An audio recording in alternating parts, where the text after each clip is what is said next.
Hi, my name is Joel Marcelo Chia, and this is my Jigsaw presentation on Passing by Nella Larson. This will be upon the finale, parts one and two, a literary criticism and theory of cultural studies. And this is just by myself. Um, yeah.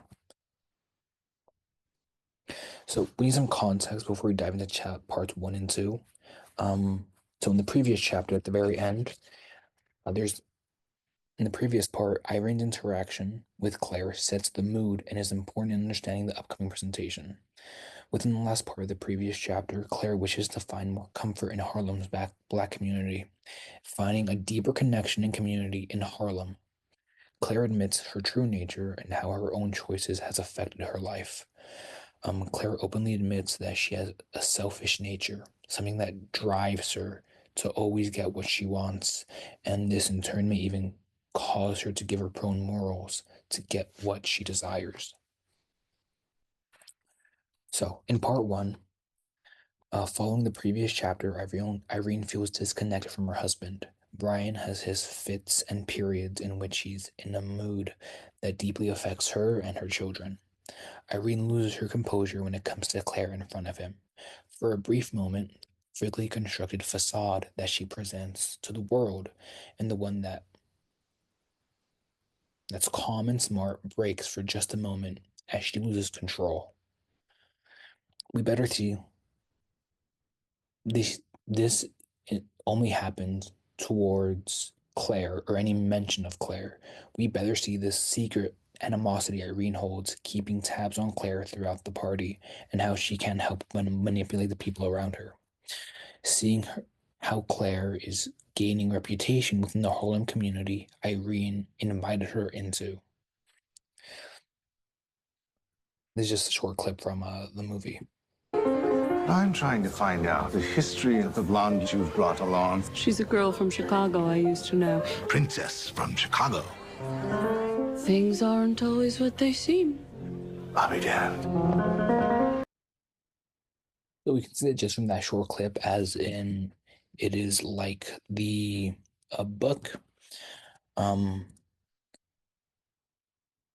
there's slowly more and more interest and um power, I guess, that Claire slowly gains from existing within this space that originally Irene um was very influential in. I'm trying to. And then in part two of the finale, following the party, Irene ruminates about her friendship with Claire. Irene begins to suspect infidelity and a disconnect growing between her and Brian, as she is no longer able to read him or control him. Brian and her now sleep in separate bedrooms, and their dislike is now open for each other. Irene, for the first time in her life, wishes she has not been born black. Irene hates all the limitations that her race has on her, the lack of agency she has, realizing that she wants to get rid of Claire, even if it means ending her, endangering her. Um, this final straw after this perceived notion of infidelity that is not grounded in any evidence that she thinks is happening, this causes for her to begin to resent Claire even more than she had before. To really see her as a threat to not only her position, but her life, the life she has slowly and carefully built for herself in Harlem through her own merits, through her own power, through her own agency she had up until this point. When it comes to Claire, she has little to no power in controlling her. That was just a brief explanation about the chapters and what happened towards those two parts. Now I want to talk about more of an analysis socially and culturally about these chapters, and mainly three portions: challenging power dynamics in the set systems and their effects on those that exist within them, even within marginalized communities like the Black Harlem community. So, through these past two chapters, we see that the threat that Claire has become in the eyes of Irene. Claire begins to inhabit and grow in this space that she was lately invited, then forced herself into. While entering this community with similar class levels, Claire's nature, her wants, her self-described selfish nature allows her greater and greater agency and power, um, and not only threatens Irene's position in Harlem's high black society, but also a seeming threat to her marriage and the life she has built with her children and husband. Um, Her importance and her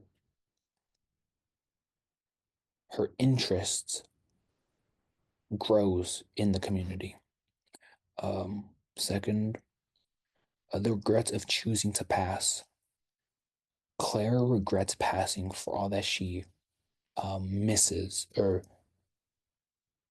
out on, a place in which she can thrive and grow socially in, within class, popularity, and power. A place away from Brian, this black community that she would have better agency in, power and influence, apart from him, within her own right, due to her charms and wits and the perception she has within this community, and an exploration of control and its effects on Irene and Claire within these two chapters and how they both embody this theme. Um, while Irene's control is subtle, the way she uses her self-made status and class to influence and solidify her place in Harlem's black society. She has this very subtle control and a life she has built for herself. And that is a form of control that Irene is not only given herself and grown for herself, but in this case is allowed to have, even though it is inherently restrictive for her in this society and in this community she found herself in. It is a great deal of influence and control within her own right. While Claire's influence, using her charm and wit, she's able to, as Irene describes, wrap people around her finger. Um,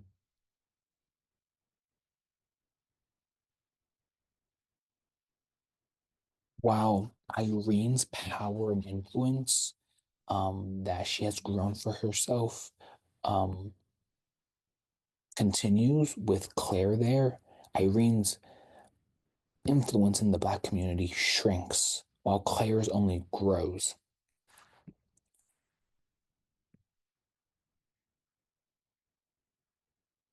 And that is my jigsaw upon these two very short chapters. I mean, two very short sections. Thanks for listening.